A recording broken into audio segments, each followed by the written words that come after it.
Hello, my dear students. Welcome to Unstoppable series. ఈ సిరీస్లో JEE NEET జీవితానికి ఇచ్చేటువంటి అతి అద్భుతమైనటువంటి పాయింట్స్ గురించి మనం నేర్చుకున్నాం. మీరు చాలామంది ఆ వీడియోని లైక్ చేయడం కూడా జరిగింది. సో జేఈ నీట్ జర్నీ అనేటువంటిది జాగ్రత్తగా అర్థం చేసుకోగలిగితే, దాన్ని పాజిటివ్గా అర్థం చేసుకొని మనం కష్టపడగలిగితే అది జీవితానికి ఎంతో శక్తిని ఇస్తుంది అనేటువంటిది సుస్పష్టం.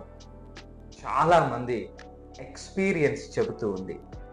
నా రీసెర్చ్లో వందల మంది పిల్లల్ని నేను చూశాను. కానీ అదే సందర్భంలో జేఈ నీట్ జర్నీ కొన్ని కారణాల వల్ల, అది రకరకాల ప్రెషర్స్ వల్ల అర్థం చేసుకోలేనటువంటి వాళ్ళు, దాని మీద భయం పెంచుకున్నటువంటి వాళ్ళు సహజంగా కొన్ని నెగటివ్ ఇంపాక్ట్స్ గురయ్యేటువంటి ప్రమాదం ఉంది. సో ఆ ప్రమాదాన్ని తగ్గించాలనేటువంటిదే మా యొక్క ప్రయత్నం. సో ఇప్పుడు ఈ వీడియోలో ఆ నెగటివ్ ఇంపాక్ట్స్ యొక్క ప్రభావం ఎట్లా ఉంటుంది, ఎటువంటి ప్రభావం ఉంటుంది అనేటువంటి కొన్ని పాయింట్స్ని నేను మీకు తెలియచేస్తా. ఇది ఎవరైనా సరే ఆ నెగటివ్ ఇంపాక్ట్ని ఫీల్ అవుతున్నటువంటి సందర్భం ఉంటే, నేను బలంగా చెబుతున్నా, అది ఆ నెగటివ్ ఇంపాక్ట్ని మీరు బలంగా పక్కకు తోయవచ్చు. అది నమ్మితే మాత్రం అది బలంగా మన మైండ్లో కూరుకుపోతుంది. సో అలా నమ్మవలసిన అవసరం లేదు. జేఈ నీట్ అనేటువంటిది ఒక ఎగ్జామ్ మాత్రమే. సో దాన్నే పూర్తిగా ఐడెంటిటీతో ముడిపెట్టడం వల్ల ఈ నెగిటివ్ ఇంపాక్ట్స్ యొక్క ప్రభావం ఎక్కువగా పిల్లల మదిలో ఉండిపోతుంది. అలా ఉండకూడదు అనేటువంటిదే నా యొక్క ఈ ప్రయత్నం. సో అందులో మొట్టమొదటిది ఏమిటంటే ఆత్మవిశ్వాసం, కాన్ఫిడెన్స్ బాగా దెబ్బతింటుంది. ఎలా దెబ్బతింటుంది? ఈ కాన్ఫిడెన్స్ ఎందుకు దెబ్బతింటుంది?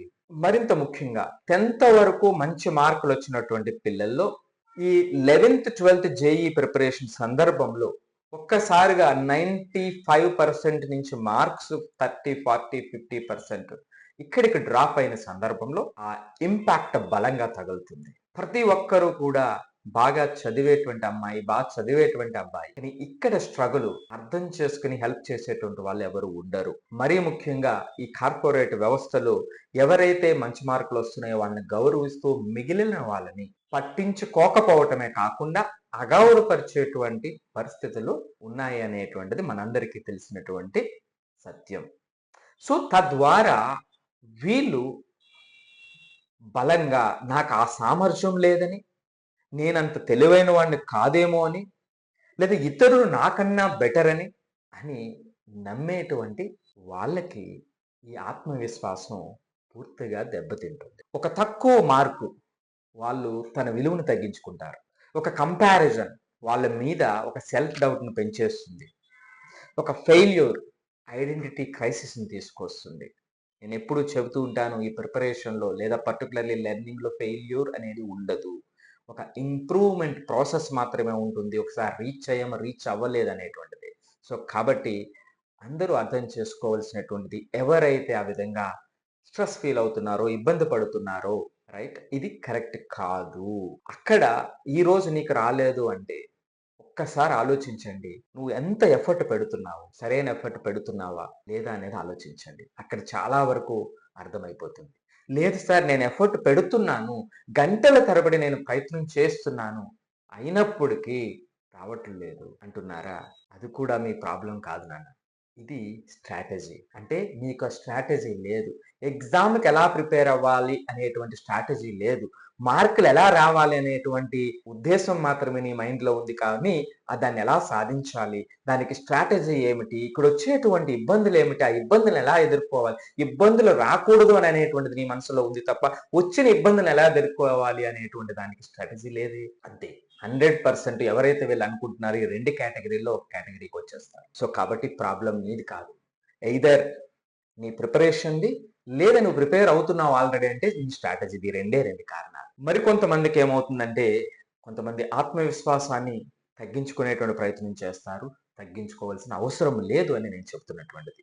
మరికొంతమంది భయాన్ని పెంచుకుంటారు. ఎగ్జామ్ అంటే భయం, కొత్త ప్రయత్నం చేయాలంటే భయం, కొత్త నిర్ణయం తీసుకోవటంలో భయం అనేటువంటిది వీళ్ళకి పెరిగేటువంటి అవకాశం ఉంటుంది. సో దీన్ని కూడా జాగ్రత్తగా గమనించండి. అలా భయం పెరుగుతుంటే దాన్ని తోసి బయటికి పడేయండి. భయాన్ని పెంచుకోవాల్సినటువంటి అవసరం లేదు. ఎందుకంటే ఇది ఒక ఎగ్జామ్. నేను ఇందాక చెప్పాను కదా! 2 పాయింట్స్‌లో ప్రిపరేషనా? స్ట్రాటజీనా? ఆ 2 కరెక్ట్ చేసుకుంటే ఇవేమి మన దగ్గరికి చేరవు.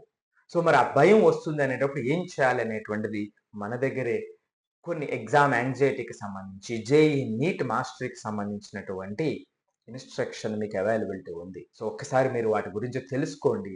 కొంచెం బలంగా తయారు కండి. మరికొంతమందికి తద్వారా దీనివల్ల చదువుపై పూర్తిగా ప్రేమ తగ్గిపోతుంది. సో అంటే ఈ వీక్ ఎగ్జామ్స్, ఎవ్రీ వీక్ ఈ కంపారిజన్‌తో ఆ ప్రెషరు, సిలబస్ బరువు, తద్వారా బుక్స్ అంటే చిరాకు, కాన్సెప్ట్స్ అంటే దూరంగా జరగటం, కష్టం అంటే భయం, ఏదో ఎగ్జామ్ అని వెళ్ళి అలా వచ్చి అలా రాయటం, అంటే ఇవ్వాల్సినటువంటి ఎఫర్ట్ ఇవ్వకుండా వెళ్ళేటువంటి వాళ్ళు కొంతమంది తయారవుతారు. సో అలాగే చాలా చిన్న వయసులోనే బర్న్అవుట్ అవుతారు. దానివల్ల ఏమవుతుంది, మానసిక అలసట వస్తుంది, నైట్ నిద్ర పట్టకపోవచ్చు, లేదా ఎక్కువ చదవాలనేటువంటి తపనతో లేట్ నైట్ వరకు చదివి మళ్ళా నెక్స్ట్ డే నెక్స్ట్ ఎగ్జామ్కి వచ్చేటప్పటికి అదే ఫలితాలు రావటంతో మన మీద మనకు కోపం, మౌనం, నిరాశ. సో ఇవన్నీ కూడా సహజంగా కొంతమందిలో కనిపిస్తూ ఉంటాయి. సో ఇవన్నీ కూడా ఎమోషన్స్. ఇవన్నీ నిజం కాదు. వీటిని జాగ్రత్తగా అర్థం చేసుకోగలిగితే, మంచి మెంటర్తో మీరు మాట్లాడగలిగితే, మీకున్నటువంటి టీచర్స్‌లో అందరూ మీకు నచ్చకపోయినా ఎవరో ఒకరు మీకు హెల్ప్ చేసేటువంటి వాళ్ళతో మాట్లాడండి, లేదా మాలాంటి వాళ్ళతో సహాయం తీసుకున్నా వీటన్నిటిని మనం దూరం జరపవచ్చు. ఇక్కడ ఒకటే అల్టిమేట్‌గా. సో అంటే ఇప్పుడు నేను చెప్పినటువంటివి సహజంగా కొంతమంది పిల్లలు చుట్టూ ఉండేటువంటివి. వీటిని దూరంగా గెంటేయాలి. సో ఇవి నిజాలు కాదు. మీరు బలంగా మీ శక్తిని వాల్యూ చేస్తే వీటన్నిటిని మనం కరెక్ట్ చేయొచ్చు. సో ఇది తద్వారా ఏమవుతుందంటే వీటిని బలంగా నమ్మటం వల్ల నాకు ఐక్యూ లేదనో, నాకు టాలెంట్ లేదనో, నేను కష్టపడలేననో అని ఇలా తెలియనటువంటి, నిజం కానటువంటి లేబుల్స్‌ని మనకు మనమే నమ్మేసేటువంటి అవకాశం ఉంటుంది. ఇవేమీ కాదు. సో మీ జేఈఈ నీట్ ప్రిపరేషన్ అనేటువంటి దాంట్లో అది ఒక ఎగ్జామ్. ఇక్కడ మనకి స్ట్రాటజీ లేకపోవటం వల్ల వెనకబడి ఉండొచ్చు అంతే. కానీ మీరు మంచి స్ట్రాటజీతో, కరెక్ట్ స్ట్రాటజీతో మీ ప్రయాణం చేస్తే ఇది కాకపోతే నంబర్ ఆఫ్ ఆపర్చునిటీ మీ ముందు ఉంటాయి.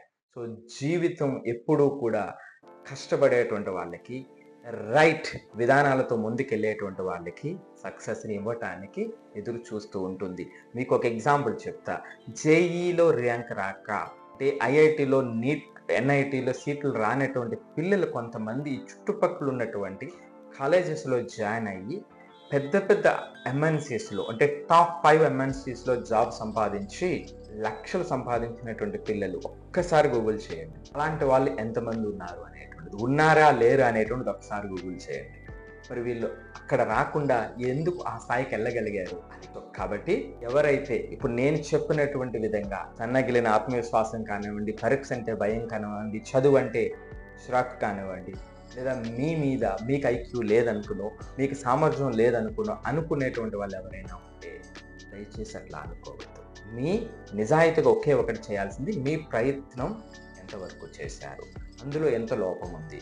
ప్రయత్నం చేసినప్పటికీ రాకపోతే నేను పాటించేటువంటి స్ట్రాటజీలో ఏదైనా లోపం ఉంది, అంతే. రెండు విషయాలతో ఎవరైతే ఇటువంటి లక్షణాలని, ఇటువంటి ఎక్స్పీరియన్సెస్ని తెచ్చుకుంటున్నారో వాళ్ళు అది నమ్మొద్దు. జీవితం బ్యూటిఫుల్గా మీకోసం ఎదురు చూస్తుంది. జేఈఈ నీట్ ప్రిపరేషన్లో ఇక మిగిలిన రోజులు మరింత ఉత్సాహంగా ఈ స్ట్రాటజీని కరెక్ట్ చేసుకుని ముందుకెళ్ళడానికి ప్రయత్నం చేయండి. ఖచ్చితంగా మీరు అనుకున్నటువంటి లక్ష్యాలని మీరు సాధిస్తారు, లేదా ఆ సాధించేటువంటి క్రమంలో మీకు కావలసినటువంటి సామర్థ్యాలు ఖచ్చితంగా మీకు వస్తాయి. అది జీవితాన్ని మరింత ముందుకు తీసుకెళ్ళటానికి తప్పనిసరిగా ఉపయోగపడుతుంది. సో ఈ ప్రిపరేషన్లో ఉన్న ప్రతి ఒక్కరికి కూడా ఆల్ ది బెస్ట్.